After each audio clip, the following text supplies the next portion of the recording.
The potential early release of PC Andrew Harper's killers brought the crisis of overcrowded prisons into sharp focus for Andy Burnham. Last week, the Prime Minister tightened the rules to exclude those convicted of rape, serious child sex offences and grooming from being let out early. That meant PC Harper's killers were still eligible for early release, though Andy Burnham said he'd pushed to the very limits of what is possible to do.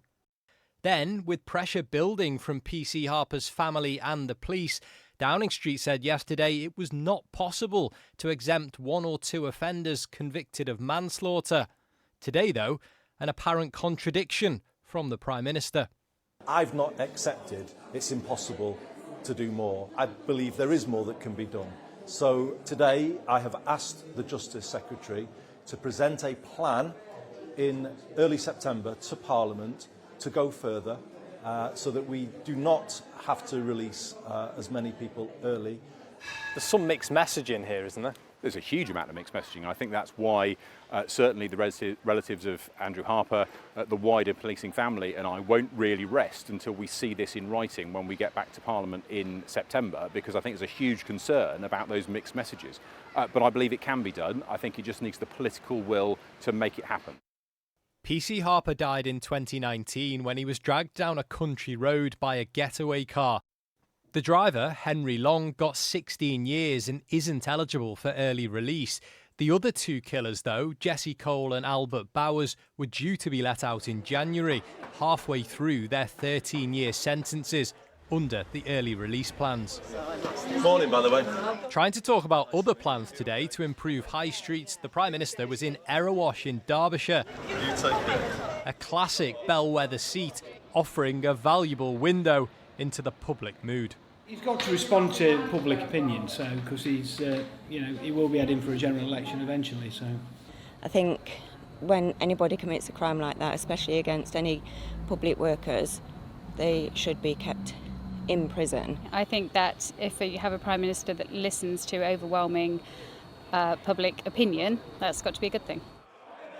To make this work, the government is aiming to create more space in prisons and is looking at options such as removing foreign offenders more quickly and using the female estate for male offenders.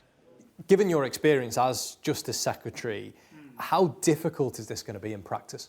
Well, look, I think there are boulders in every direction. Some of the ideas he's come up with sound great, but believe me, we've tried them in the past and they take a long time. Take foreign prisoners, for example. Previous government managed to do a deal with Albania. That got rid of a lot of Albanian prisoners. That was great.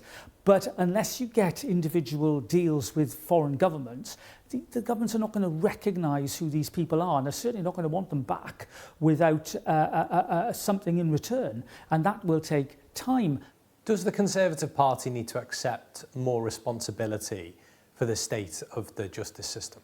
I think every government for the last 30 years has played its part in the decline of a system that is often out of sight, out of mind. Saturday is the anniversary of PC Harper's death. His mum said a call she had with Number 10 earlier has given her hope. For the Prime Minister, the reality of the job, caught between doing what he thinks is right It's good to meet you. and what is politically possible. Well, earlier I spoke to Debbie Adlam, PC Harper's mum, and began by asking her whether the reassurances from the Prime Minister that he was going to do everything he can did in fact reassure her. It gives me hope.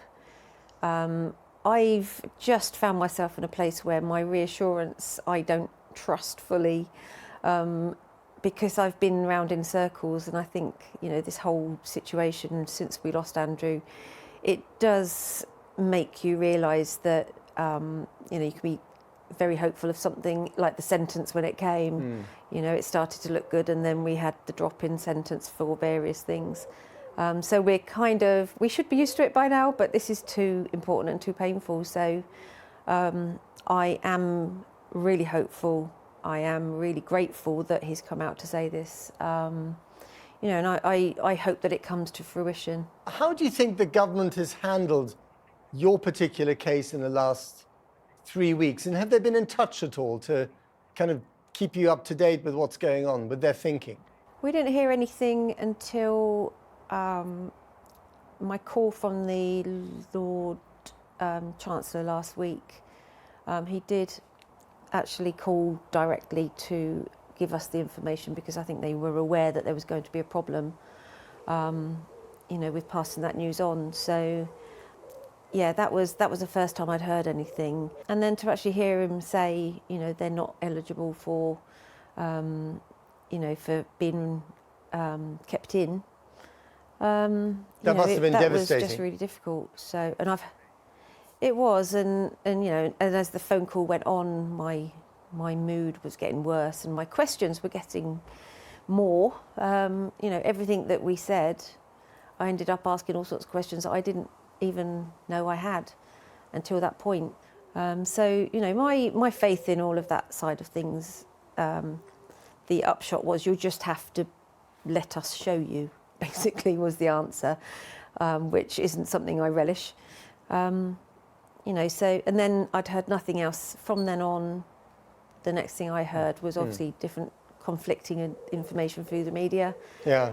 The hope was rising again, then it was dashed, and then I got a call later last night from Downing Street to say, he is going to do everything that he can to try and block them. Was it the Prime Minister himself? And this was his Chief of Staff. Right. What is the state of British justice right now, do you think? I think it's in a really bad place. All of these different campaigns for how we're going to deal with this issue never seems to actually come to anything. I think the last few years of seeing people not being tagged when they should have been tagged, and we're talking thousands, and people being released in error, that's once they've actually got them into prison, then this is the failings then. But to get somebody, say from an abuse situation, or if somebody's been raped, to actually get to the point where you get to court, how much has happened already, and then if you're lucky enough to get a conviction, this should be stood by as a sentence, and it's just falling apart at the seams, it feels. Just finally, even if your son's killers stay inside for now, as is the Prime Minister's wish and your hope as well, they will be released quite soon, won't they? In the coming years, they will be released, most probably. Yeah. How will that make you feel when they're suddenly, it's not... tagged but free, as it were? I dread it. I've been dreading it before all of this happened. It's been playing on my mind, and it's kept me awake at night sometimes, because I don't know how I'm going to manage my feelings of knowing that they're out living their life and Andrew's not. I hear what you're saying. Debbie Adlam, thank you very much for your time. That's fine. Thank you very much for having me.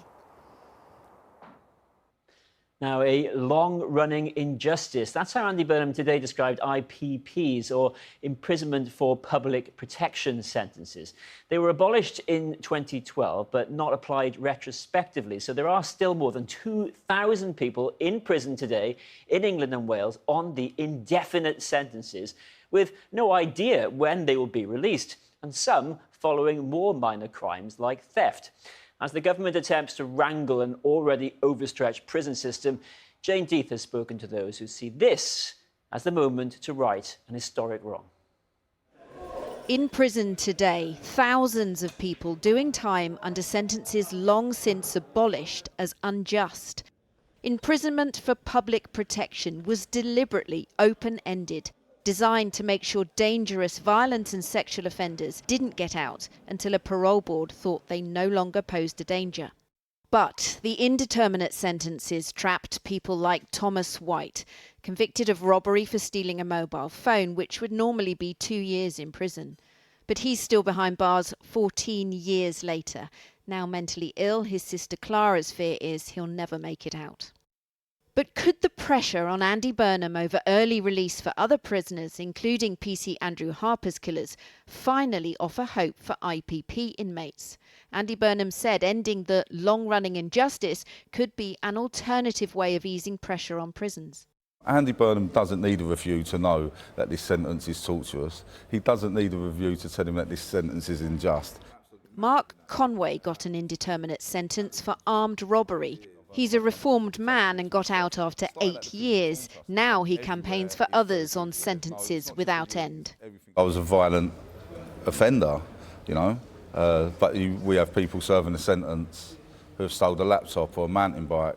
People have gone decades and decades over the recommended time that a judge has set for them. Why are people not able to convince parole boards that they could be released? Yeah. So, because it sounds quite simple, that people was given offending behaviour courses, 3, 4, 5 of them to do, but it would take 2 years to get on one course. And the problem is you would get to that near that top of that list, and then that prison would cease to do that course anymore. So you would have to go to another prison, but you wouldn't go to the top of the list, you'd go back to the bottom of the list. But the only way we're truly going to get rid of the IPP sentence and get out of this situation that we have found ourselves in is everyone who is serving the IPP sentence has their sentence reviewed. Probation say they're massively overstretched, so wouldn't it be a risk for the prisoners themselves but also the public? £120 million a year of taxpayers' money to house 2,400 IPPs. 120 million that you have spare to put into services in the community to ensure that people can be looked after properly and get the help that they need. The Howard League for Penal Reform is even bolder. It says we can prepare people for release without reviewing their sentences. So what we're recommending is that the parole board sets an ideal target date for release that would be two years' time, and it also sets out the plan for everything that the system needs to put around that person so that they can be safely released. At the end of that 2 years, the parole board would then assess whether that's all happened, whether the person is ultimately safely released. Successive Justice Secretaries have balked at letting out prisoners on IPPs for fear some would pose a threat. Tonight, the government says it's looking at what more it can do, but reviewing thousands of sentences all building up to everyone's safe release won't be a quick process or a quick solution to Andy Burnham's prison problem. Well, the new early release system piles the pressure on the already stretched probation service. For several weeks, Channel 4 News has been highlighting these concerns, and now frontline officers are speaking out to this programme about what early release means in reality. A frontline officer has told this programme the public is in danger. I'm locking my door. I feel sorry for the victims. Their perpetrator is coming out and there's nothing we can do. Victims are going to have to lock themselves at home, they say. Those released will include people convicted of serious domestic abuse. And the first releases begin in October. The probation officer tells us their advice to victims is this: get a friend to stay with you in October because there's real danger. The system has failed you. These people are not reformed and they're coming out angrier than they were when they went in. A second probation officer says they're really worried about where dangerous released inmates will be housed, if anywhere. They say very risky people are being released without anywhere to go. Probation hostels are saying no to most high-risk cases as there's not enough capacity. And they're concerned, they say, that people will commit harm in order to go back to prison and have a roof over their head. It's really unfair for victims, they say. How is any of this justice? Well, the government has promised tougher community supervision for those released early, but one of the frontline probation officers we've spoken to says there are no staff for intensive supervision. No one has capacity to provide a minute more than what they're doing already. And they add, it is so scary. Well, the government has promised 1,300 new trainee probation officers in the next year. But right now, there's a 24% vacancy rate, rising from 21% last year and 14% in 2020. And, of course, probation officers also leave the service every year. So even if the government recruits more of them, and it says it's exceeded its recruitment target over the last year, it's going to be very difficult to make up the shortfall. Well, the government also says it's restoring order to a prison system on the brink of collapse, investing £700 million and making sure the probation service has the resource it needs to keep dangerous offenders under closer surveillance than ever before. Mr. Wheatley, do you know yet how the government would stop the killers of PC Andrew Harper being released early? So, no, we don't have any more information than is being reported, and that's been pretty much the case since the new Prime Minister came into post. We've picked up on what his thinking is and what his approach is going to be through his interaction with the media rather than interaction with us. And I think that's because of the speed at which this is all happening. Well, what do you make of that state of affairs? You're learning about this through the media. I mean, I can understand it. I can understand this is moving very, very quickly. We are catching up with briefings with the MOJ, but this isn't a case of being consulted in advance of decisions being made. So we are waiting to hear what the Prime Minister's plans are and how the killers of PC Harper will be excluded. I mean, there were reports that to do that, to exclude the killers of PC Andrew Harper, you would have to exclude hundreds more criminals with similar charges. Do you have the capacity for that? And is that correct? Well, that depends because we don't know how they're going to be excluded, whether the exclusions will be on the basis of a particular offence type or a particular sentence length, for instance. So we're not sure how many people will be included. What is clear is that however many additional people are included in this is space that is going to have to be found in prisons in the future. This is all about the risk of prisons running out of usable capacity in the future. That's why this is being done.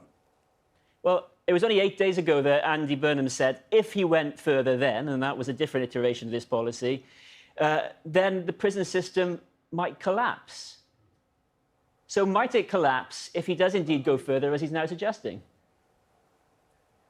We are talking about risks. So this is about forward projections of the number of people that will come into prison in the future and a sort of future projection of how much accommodation will be available.